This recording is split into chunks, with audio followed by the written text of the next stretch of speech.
Her suitcase rolled across the marble floor at 2:17 a.m., a sound too soft to wake anyone, too careful to be innocent. But I was awake. I had been awake for 14 days.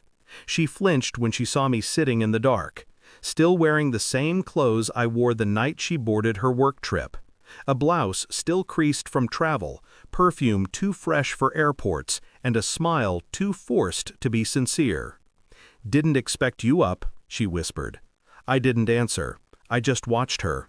Silence is a scalpel. It cuts with precision. Her phone vibrated. Once. Twice. Then twice again. She turned it face down, but the glow betrayed her.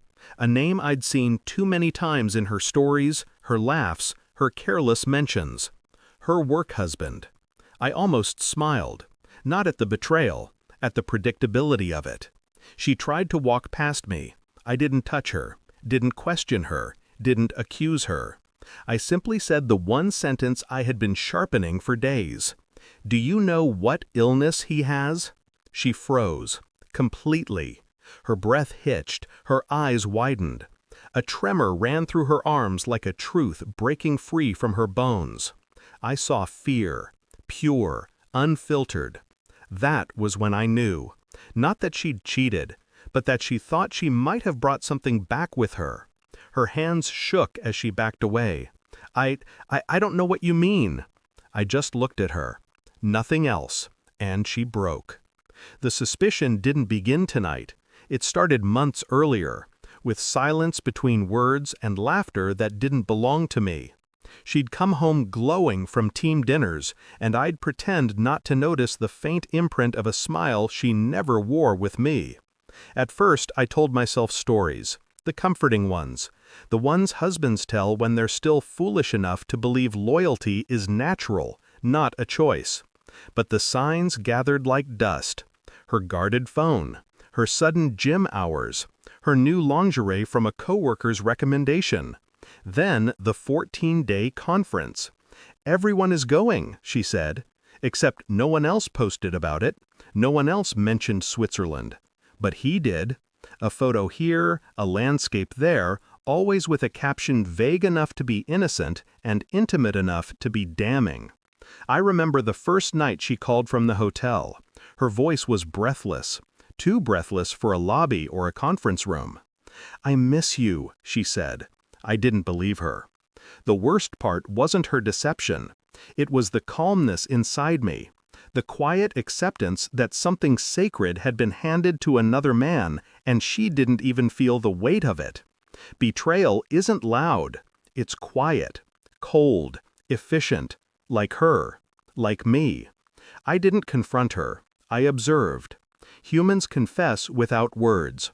She changed passwords, but forgot the lock screen previews. She deleted messages, but not the cloud backups. She archived photos, but not the metadata. Every deceit leaves footprints.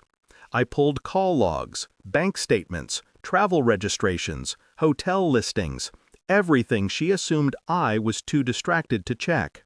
I even found the itinerary she didn't know synced to our shared folder months ago. 2 tickets, 1 room, suite. No confrontation, no accusations.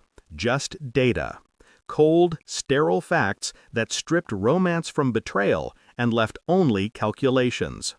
And then something unexpected came to me. Information about him. A rumor first, then a confirmation. A medical condition he disclosed during a company wellness event. Something serious. Contagious? Not necessarily, but frightening enough.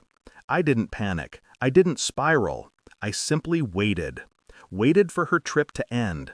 Waited for the truth to land on her doorstep with the weight it deserved. She spent 14 days with him, 14 nights. And when she returned, the question I asked wasn't about loyalty. It was about fear. People lie when accused, but they tell the truth when terrified. Her reaction told me everything. When she ran to the doctor the next morning, she didn't tell me. She thought she was hiding it. She thought guilt was something she could outrun. But I already had the results I needed. I wasn't testing for an illness. I was testing her. She came home that afternoon pale, trembling, eyes hollow. They said, "I'm fine," she whispered. "Thank God." "Oh?" I replied. "That's good." Calm, detached, as if we were discussing weather. She searched my face for anger, for accusation, for relief. She found nothing, just a quiet, unmovable wall. Then I placed her phone on the table, unlocked, messages open, travel photos restored, all the deleted evidence neatly laid out. Her legs buckled. She collapsed into a chair, hands covering her mouth. "How did you?" "You synced everything to the cloud 2 years ago," I said. "You forgot." Her tears came fast, messy, panicked, but my silence drowned them. I didn't yell, I didn't touch her, I didn't offer comfort. I simply stood, walked to the window and said, "You made your choice. Now live with it." She tried to reach for me. I stepped back. The distance between us became a verdict. Later that night, my daughter-in-law called, sharp, rude, entitled. "If you want to join Thanksgiving, come wash the dishes," she snapped. I looked at my wife, broken, horrified, exposed, and I felt nothing. "Enjoy," I told my daughter-in-law, and hung up. Then I sent photos of my private villa in Switzerland, the one no one knew I bought. My phone rang 71 times. I didn't answer a single call. I left the next morning. No dramatic exit, no accusations. Just a suitcase and a key left on the counter. She followed me to the door, begging, voice cracking under the weight of consequences she thought she'd never face. But her words never touched me. You don't mourn what betrayed you, you replace it. As I stepped outside, I realized the truth. People don't destroy your life, they hand you the match. You decide whether to burn the bridge. I burned mine quietly, and I didn't look back.